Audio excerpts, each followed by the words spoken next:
to the actual master cleanse, which is like the room is prepared. Master cleanse, please go through. The master cleanse is like a 10-day. You're like drinking.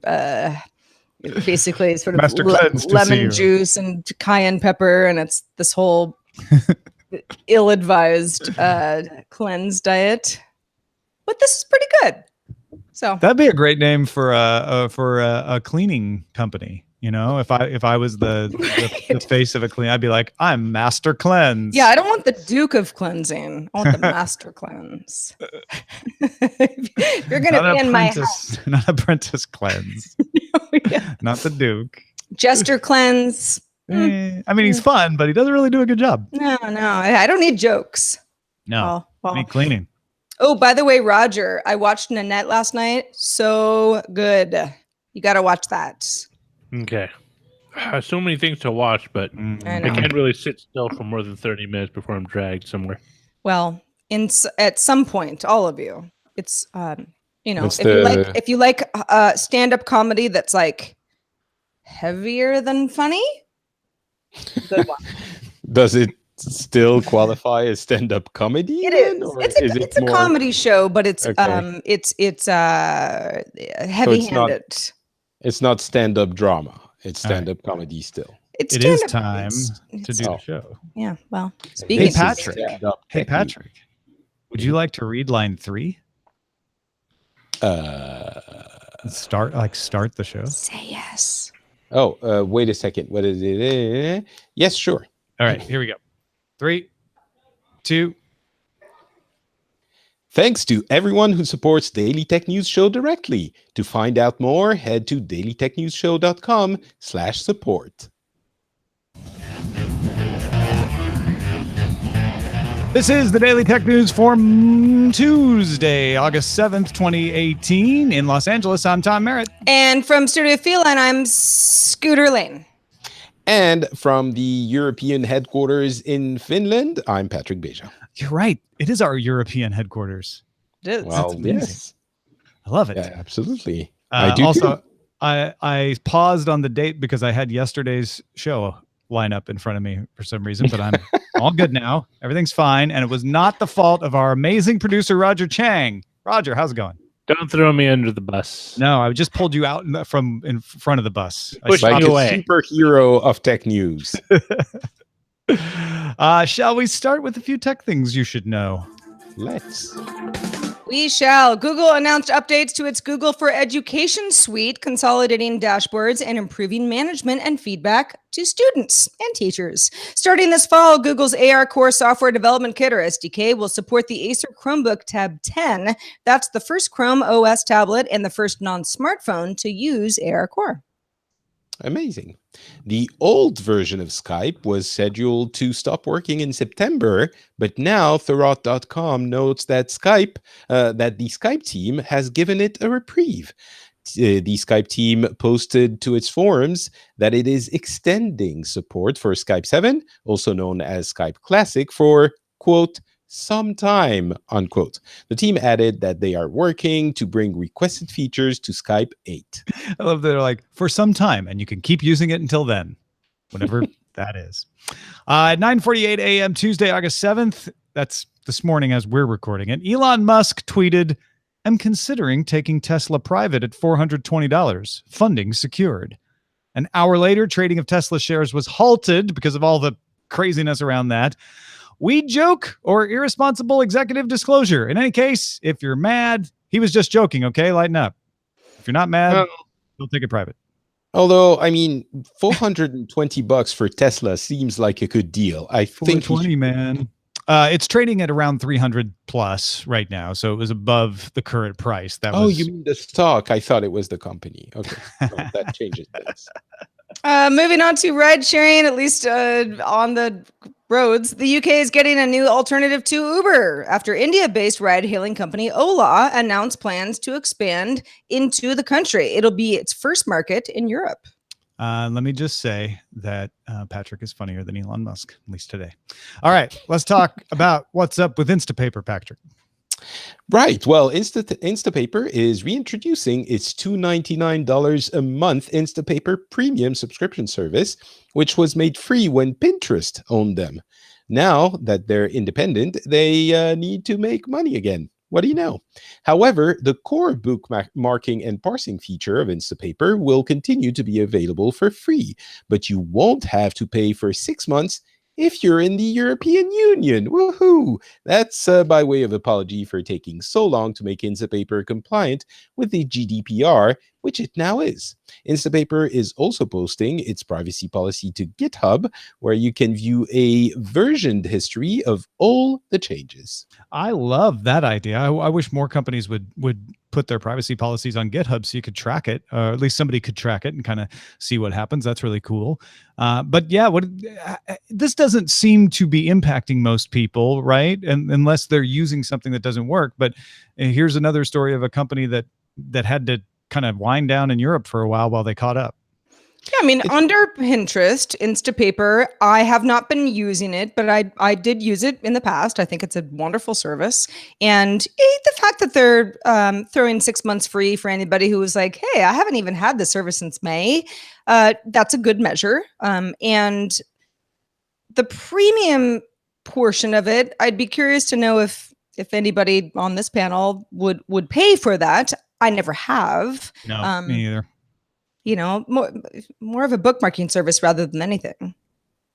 Yeah, I haven't really been using it. I mean, $2.99 seems like a reasonable price if you're getting some serious use out of it, and the kind of thing that some people might do just to support the company. I do that with Feedly, for example. I don't really use the premium features, but yeah, so.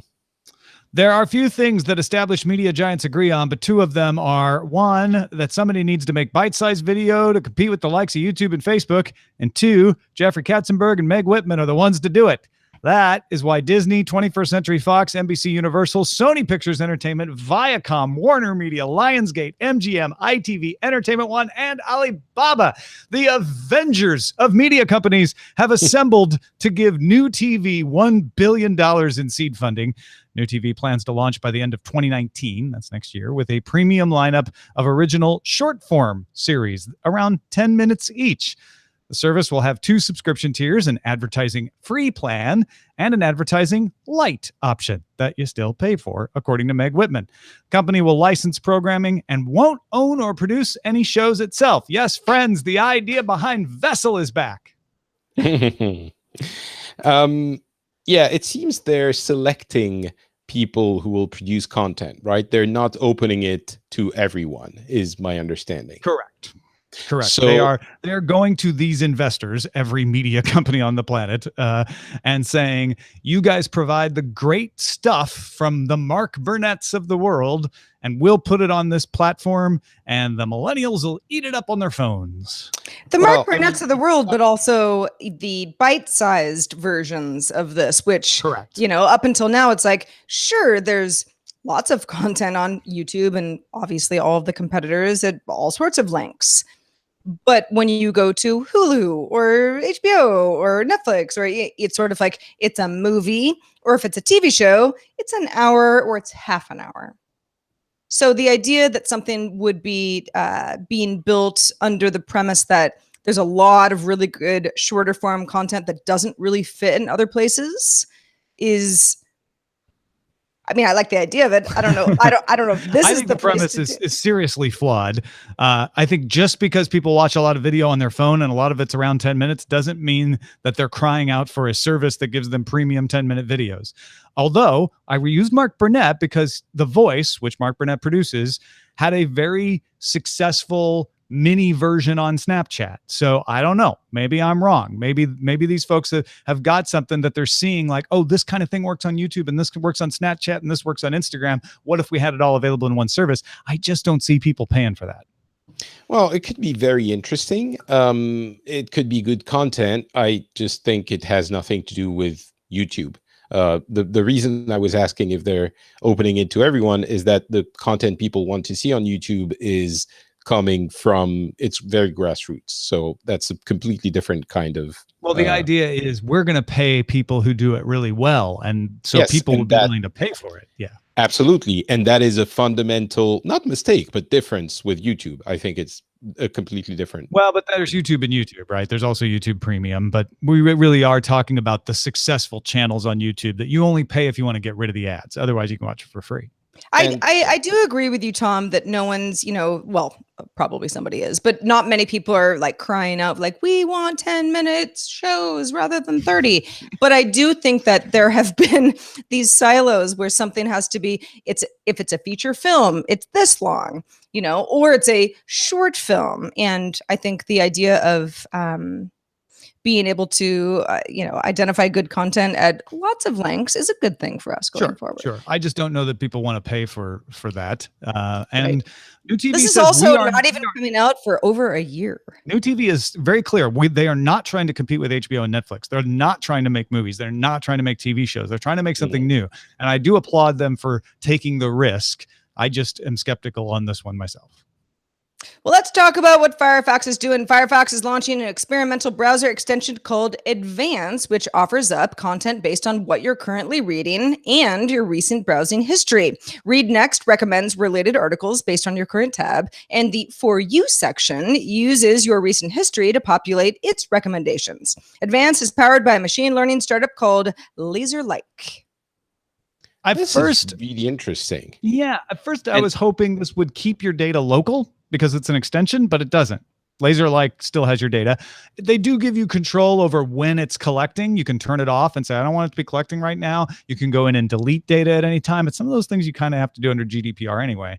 So it's not as great as I thought, but it's also totally optional. It's not something that's going to happen out. It's something you have to install.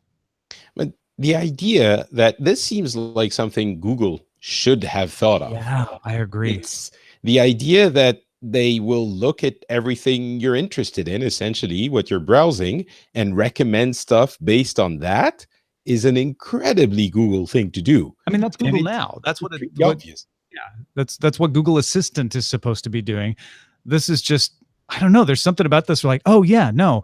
If I'm looking at an article and there's a left panel that says here are other articles like that saves me so much time rather than going back and forth between a Google search and tabs and all of that.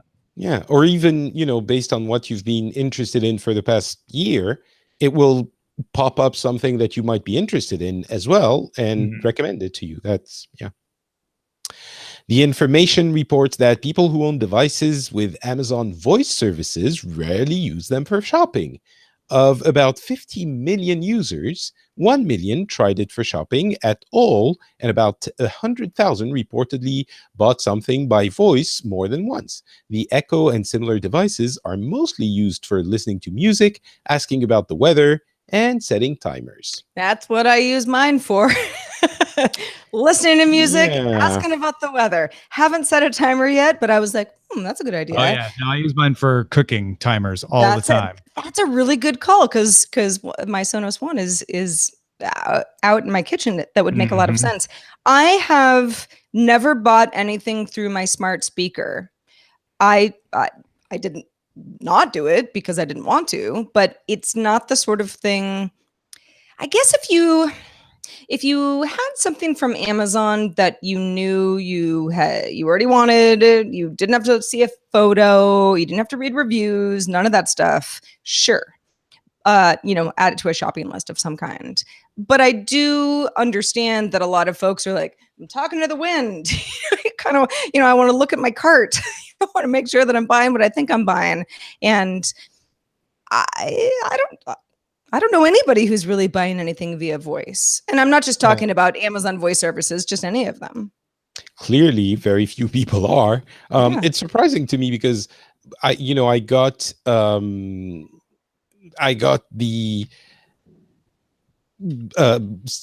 Amazon Echo very recently, and I don't find it all that useful. And I figured, maybe people usually use it to buy stuff. Amazon designed it for that, and it turns out not really.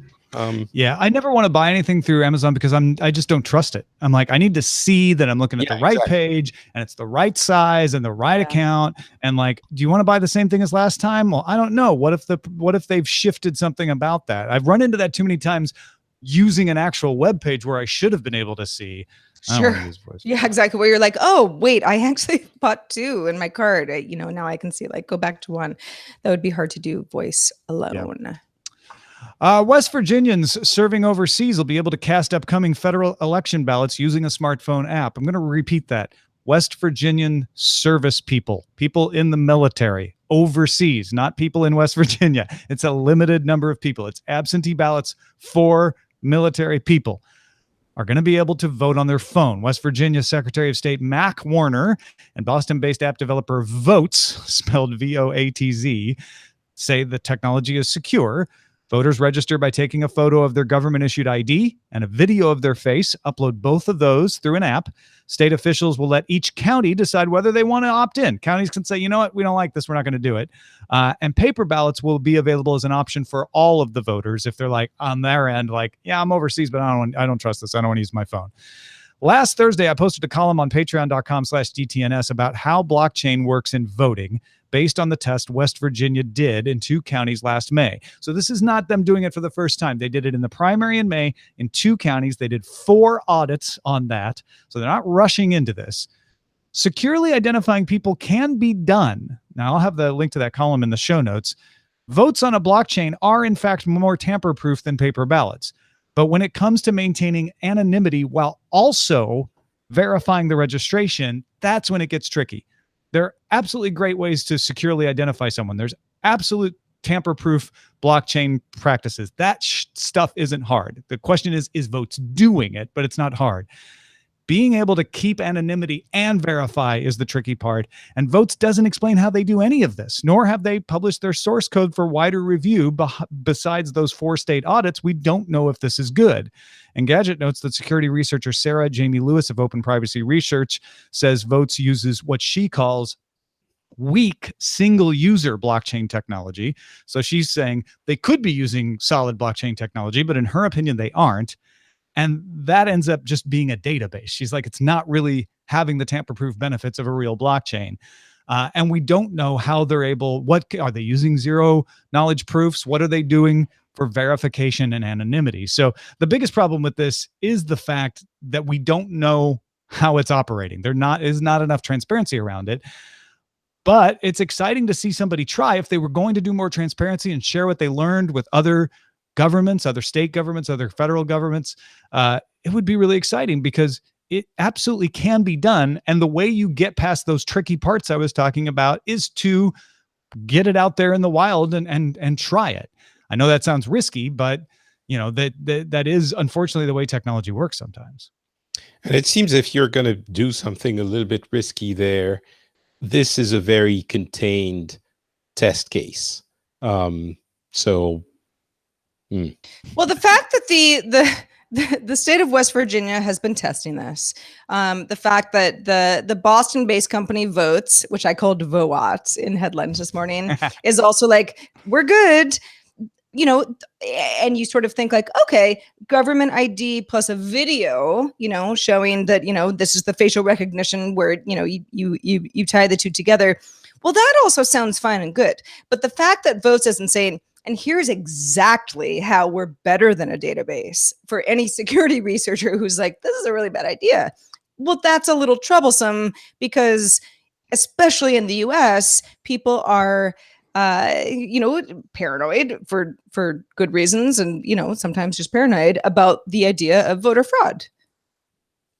Yeah, it needs to have more than a single user blockchain. That the benefit of blockchain, that's the thing that is that the public ledger corrects itself because there's so many eyes upon it, right?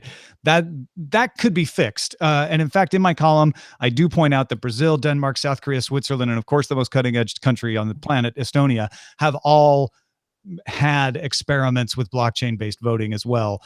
So that part isn't new. I don't know why they're doing it that way. Except that maybe they're trying to keep things proprietary, and that goes into our wider point. But the real big one is, what kind of encryption are you using to do zero knowledge proofs? And again, if you're like, what is that? Go to my article because it explains through analogy how that works. But it's a way to say, I can prove that you are the person that you are registered to vote without finding out who you are. That is a mathematical thing that can be done, but it's tricky to implement. And we don't have any idea that they're even implementing it. And if they are, how? Do you want me to explain zero knowledge proofs now, or should we move on? Because I mean, why not? I could tell you a great story about Becky and Peggy. No, it's Peggy. Peggy and Victor are the folks. I mean, the short version is there's two paths to a door that you can't see, and Peggy goes down the path, whispers this magic word that opens the door so Victor can't hear it, walks through the door, walks up the other side, proving that she knows the magic word because she walked up the other side, but Victor doesn't know what the magic word is. That was more confusing than it should have. Does Victor get to vote? No, Victor. No, this is showing how you can prove something without giving away what it is. Right. Peggy wants to prove to Victor, I know the magic word that opens the door at the end of this path, but I don't want you to know what the word is. Victor's like, prove it. So he stays up at the top. She goes down. It's a circular path. She goes down one side, whispers the magic word, goes to the door, comes back the other side. She couldn't go back up the other side if she couldn't get through the door that's blocking the path. So does the door vote? Now wait, are you trying to understand, or are you just having fun? We've reached the allocated time for this story in the rundown. So unfortunately, you'll never know. Oh, the French. Well, folks, if you want to get all the tech headlines each day in about 5 minutes, be sure to subscribe to dailytechheadlines.com. That is entirely understandable. Last week, we told you how Epic Games is making its Android version of Fortnite Battle Royale available from its website, not through the Google Play Store, sometime this summer anyway. Epic Games CEO Tim Sweeney told TechCrunch, we believe gamers will benefit from competition among software sources on Android. Today, Bloomberg's Emily McCormick wrote, the move threatens Google and highlights weaknesses of its Android operating system, especially compared with Apple. She cites a lot of analysts who are drawing lines between what Epic is doing, the fact that the EU, through legislation and fines, is trying to force Android to allow competing app stores, and what messaging apps like Line and Kakao and WeChat do by creating app and payment platforms within their messaging apps that subvert the app stores. This is a pretty new thing in the gaming world for sure, right, Patrick? Yeah, it is, and I think it could end up being a momentous moment in the life of this OS. I was going to say these, but as Emily McCormick is pointing out, this really only concerns Android because Apple has it locked down. And Tim Sweeney, the CEO of Epic Games, did say if we could do it on Apple on iOS, we would have.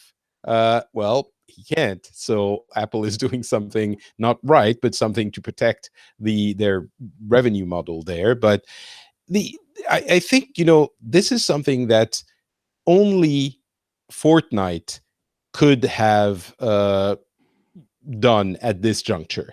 Because it's so popular?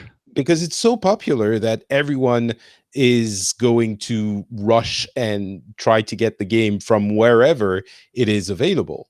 I think it's something that is very daring that now that it is being done, or it will have been done, will seem a lot less daunting than it did a couple of months ago. So that could become a little bit more threatening to Google than it seems now. The question is, could someone else have done this? I'm not sure they could have. It's really hard to overstate how popular Fortnite is. I think the latest estimates are 125 million players at the moment. It is really setting the gaming world on fire right now, and I think the regular world as well. There's isn't a week without an athlete doing a Fortnite dance on the field. So it's something that the Epic Games company has a lot of power and weight with. I think one of the questions is this a purely financial decision? Because obviously bypassing the Google Play Store means they don't have to pay 30% to Google on every transaction. And this is something that is probably the go-to reason for most people. I'm sure, you would probably cite this as the main reason, right? For doing this. I think what's interesting about this is, yes, if you tell most people you have to go outside the Google Play Store, and I know there's a lot of side loaders in our audience, but the general populace doesn't want to do that. They're like, that sounds hard. I don't want to do that. But Fortnite is so ridiculously popular and people are so committed to playing it that it is more likely to cause someone who wouldn't otherwise bother to say, all right, fine, what do I need to do? I need Fortnite. So they go and they download it. And the effect that can have is to teach people like, hey, that wasn't so hard. And so the next company that does it doesn't need to be as popular as Fortnite, because all those people who did it with Fortnite go, oh, so it's like Fortnite. Oh, I've done that once. That's not that scary or hard. Yeah, I'll totally do that. And that to me is what I'm wondering is, will we see enough people imitating this that it becomes a trend? And that's exactly what must be going through whoever's responsible for the Google Play Store. It's going through their mind. Of course, we're a few steps removed from that actually becoming real at this point. But Fortnite is big enough that it could start a trend, maybe with other publishers of games, because what Tim Sweeney, the CEO of Epic Games, is saying is that the service that Google is providing and Apple through their app stores isn't worth 30%. So I'll leave other people to debate whether or not that's the case, but I'm certain that if a company is big enough to handle the not the invoicing, but the payments and the customer service and the delivery of assets and all of this, I'm sure they wouldn't mind not having to pay 30% to Google for this. And the games are, as we well know, the main revenue generator on app stores. So there are a few companies that I think make enough money. Small companies might benefit from the app store infrastructure. Bigger companies might think, well, we don't really need them, do we? Things like, big mobile games like Clash of Clans or Candy Crush or these kinds of games. They might implement a dual approach, maybe be present on the App Store and have a version that you can sideload and that will be cheaper. And given the openness of the rules of the Google Play Store, they might even tell people, hey, in the version that they downloaded on the app, the Play Store, if you want a special bundle of gems or whatever, just go to our website, install the launcher from us, and we'll give you a special price for 20%. Although less. I don't know if that violates Google Play terms to send people away like that. So it might be tricky. They can be crafty. They can be clever. Perhaps. But yeah, perhaps. I think if Android wants to get ahead of this, they should create a curated list. If this becomes a trend, they shouldn't do it right now. But if this becomes a trend, they should create a curated list of like, hey, outside of the Google Play Store, here, Google blesses these as safe and secure. And then they could even start providing tools for smaller companies that want to try this on their own, but don't have the full infrastructure. I mean, there's ways to lean into this if it becomes a trend. I think it would be more beneficial to them to lower their cut if that becomes a trend, to keep people in the Play Store. They could do that too, yeah. As well, yeah. But you also alluded to the question of security. Tim Sweeney is saying, well, it's like any other open OS. You can go on Windows and install any application you want. But the big question about security then rears its ugly head back again. And which is better? Being able to install anything at the risk of getting malware? I'm not sure, especially on mobile. So I don't know. It does open that question, which we were not really asking too much on mobile platforms, or less and less. Well, you know who's crafty and clever? People in our subreddits. That's right. Submit stories and vote on others at dailytechnewsshow.reddit.com. Also, if you want to hang out on Facebook, we got a group, facebook.com/groups/dailytechnewsshow. Let's check the mailbag, Sarah. Let's do it. This one comes from Thomas. We love these accessibility emails, honestly. least I do anyway. Thomas says, as many of you are, I'm a tech enthusiast. I've taught myself much of what I know now. I'm mostly blind, and I have been for about 11 years. Since then, I've struggled to keep my tech skills and knowledge up to date, and DTNS has been a great asset in that regard. Thomas, so glad to hear that. Goes on to say, though I may be of the minority, it'd be incredible to hear your thoughts on accessibility and existing or emerging tech to help the blind. I'm in my final semester at my university. I have some assistive technology, but to be honest, it feels as if assistive tech is 20 years behind the rest of the world. Any thoughts? And then he says, I used to be a gamer and would love to hear any ideas on accessibility in gaming as well.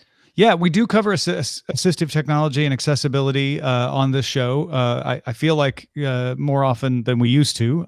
So it's not like it's not here. We don't put it in a special area or call attention to it. We just put it in the regular top stories. So listen for that.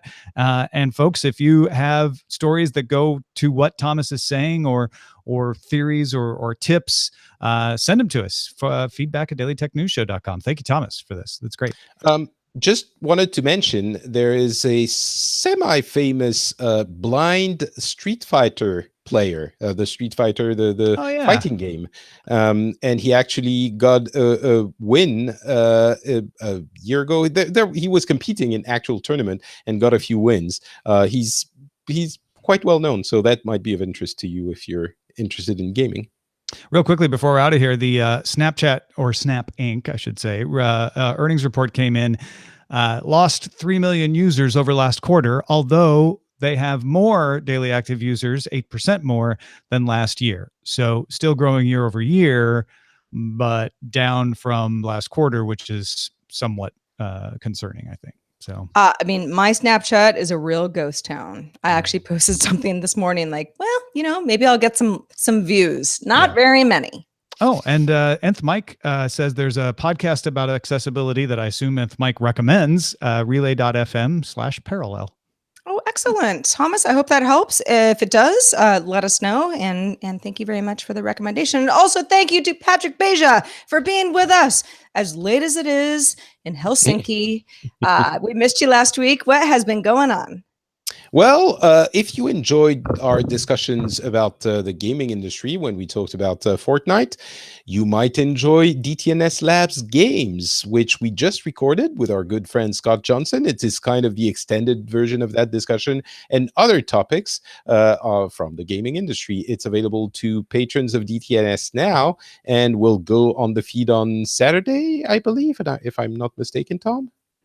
Yes, if you are a Patreon subscriber to the Good Day Internet feed, you already have it.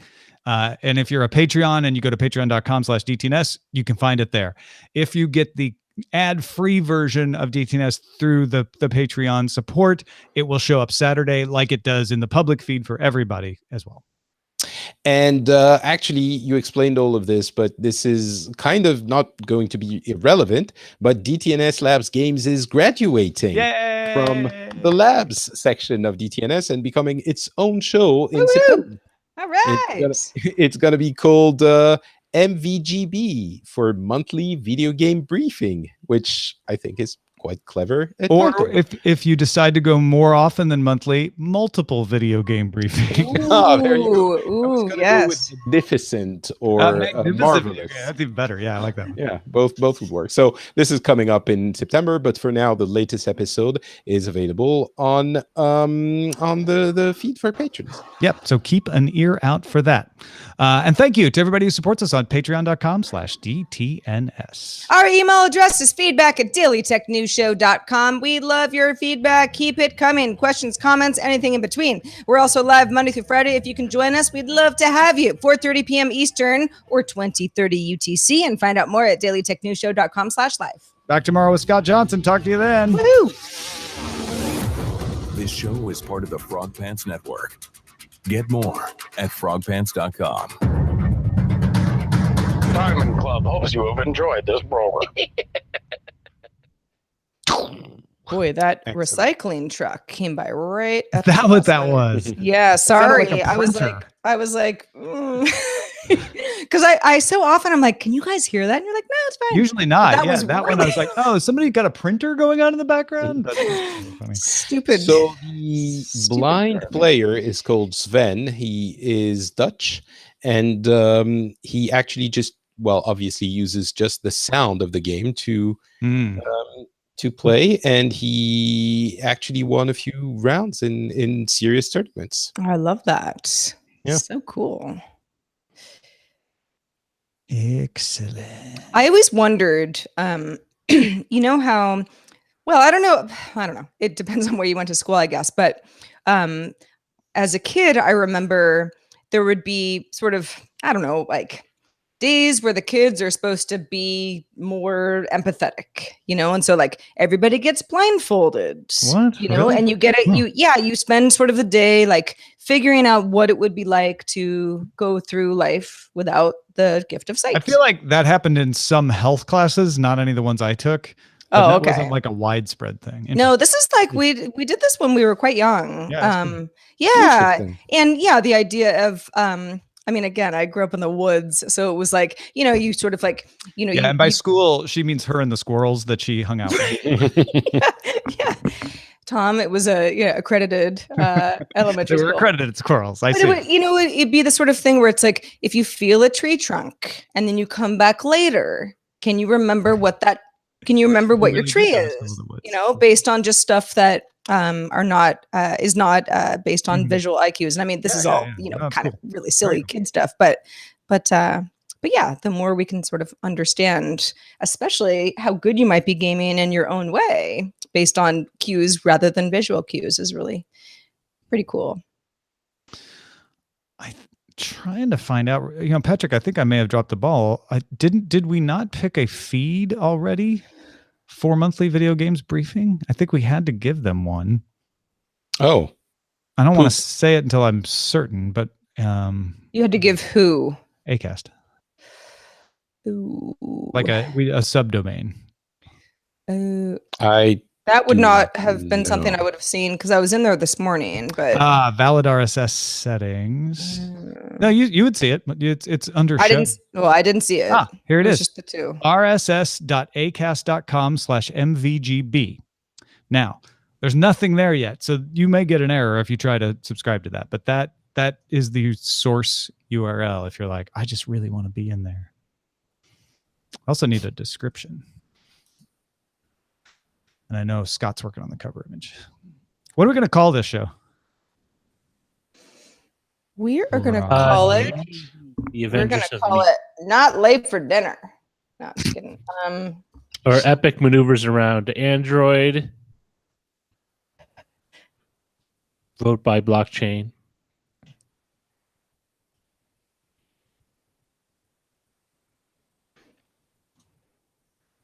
I mean, there are a couple of variations on Avengers of Media. Media Avengers Assemble.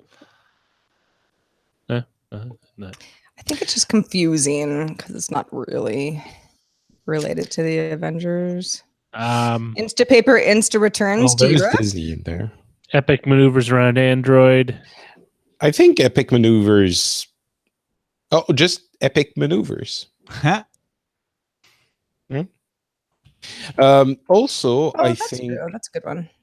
I think I'm going to Go into bed. Go to sleep. Good night, sweet prince. Good night, beloved hosts of text shows. Let flights of angels speed thee to thy rest. And also, you smell lovely. Thank you. I can't tell over the internet, but I'm. You can? Is that what is You that? You don't have does that smell-o-vision yet? Okay, I'm really tired. All right. Good night, Good Patrick. night. Good show. Bye, Patrick. Thanks. Bye. Bye.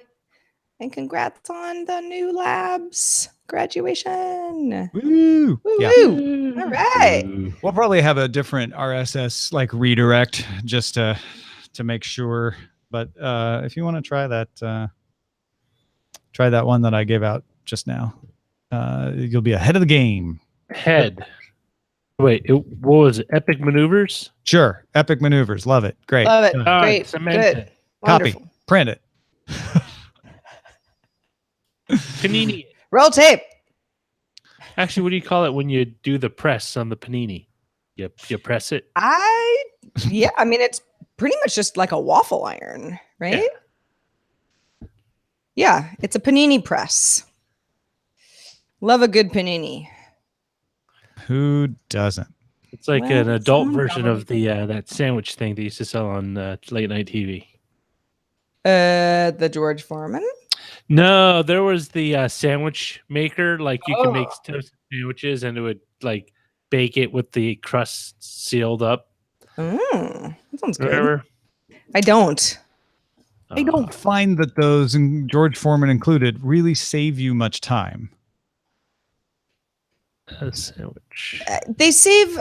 Well, I don't know. George Foreman grills don't save me any time at all. But I you knew still a have to guy. clean it. I knew there was a guy I knew in San Francisco who didn't have an oven at the apartment he was that's a in. different So it's like situation, that, yeah. that it worked really well. Right. But, But to yeah, me, it's like stovetop. it was cooking. Yeah. On, if you like have a range, if you have a burners, yeah. I mean, I know it saves you a little time. I just don't know if it's worth it. Well, That's the what whole I'm talking idea about. too was that it was supposed to, the fat was supposed to drip, so it was supposed to be like better. Yeah, that's silly. But I mean, look at those things. So this is the sandwich thing I was talking about. Remember, they used to sell this on late night TV. Yeah, I saw that. I remember that. Ah, So it's the clamshell thing, and Yeah. it slices it while it's cooking because it's got the divots. that Oh, go- so that you don't have to slice and have the cheese go nuts Yeah. And because you can that kind of do- sucks. You could do any kind of hot square sandwich. I mean, Nice. it definitely is- $17, it definitely 2-day is- shipping. It definitely is easier, but then you still have to clean and everything. I find myself with these sorts of things like the savings wears off after a while, and you just go back to doing it the regular way Yeah. because you have to pull the thing out. Actually, and- I will say the one thing that I use a lot and that's always saved me time is a toaster oven. yeah, I like a Toaster ovens are toaster pretty good. oven. Yeah. If I'm doing Okay. like a open face bagel thing, mm-hmm. it's toaster oven is just buy it for that. I mean, if you Yeah. like bagels, If, which I do. if you want grilled cheese, but you want to really cut down on the amount of grease and fat, you just toast it. Right. Just open face stuff. Nice and easy. So Peggy knows the magic word. And Victor, okay, but you guys, I think I did a poor job of setting it up. That was the problem. I tried to speed through it because if you don't imagine the path, then it doesn't work at all. But can you imagine a circular path where you can't see the other side, and there's and it's like a cave, right? So you can't go off the path and just cut around, right? You have to go through a door in order to make it all the way around the circle. Can you imagine that? Yes. Okay. And then Victor and Peggy are standing at one end of the circle. And Peggy's like, I know how to get through that magic door, but I don't want you to know the magic word. Victor's like, prove it. How does she prove she knows the magic word without telling him the magic word? She walks around the path. He can't see her anymore. She whispers the magic word, opens the door, comes around the other side of the circle, and he's like, oh, you must know the magic word because the only way to get through there was to open that door, and the only way to open that door was to know the magic word. So And now, how does she get the magic? without me knowing what the magic word is, you have proved to me that you know it. It doesn't matter how Peggy got to know it.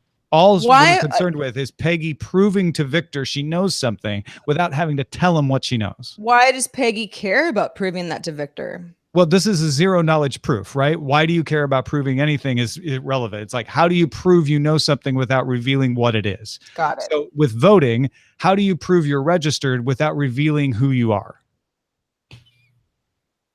That's the analogy. That would be okay.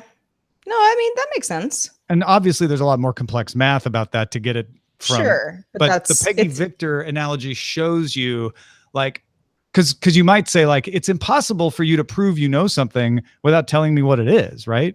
But this is an example of like, oh no, here's a way. And there's a mathematical analogy to that can be implemented in programs that would do the same for being able to prove something. It's like public key cryptography, right? How do you give someone a key without giving them the key that unlocks all your stuff, right? You get a key that can only It involves factoring. Does that work better? Yes. That See, I made just- perfect sense. I needed to take more time. That was. Well, it made sense during the show, but my question during the show was like, but why does Victor need to know what Peggy knows? Well, because So, it's which an- you it's an explained just analogy now. to Yeah. it's an analogy to why do I need to know you're registered to vote without knowing Right. Yeah. who you Right. are? Register to vote. So I sent that link to my Patreon article to my sister because she was the inspiration for it. Oh, that's right. and- She's a county clerk or something. Yeah, she's a county clerk. And her response back to me was like, Peggy, huh?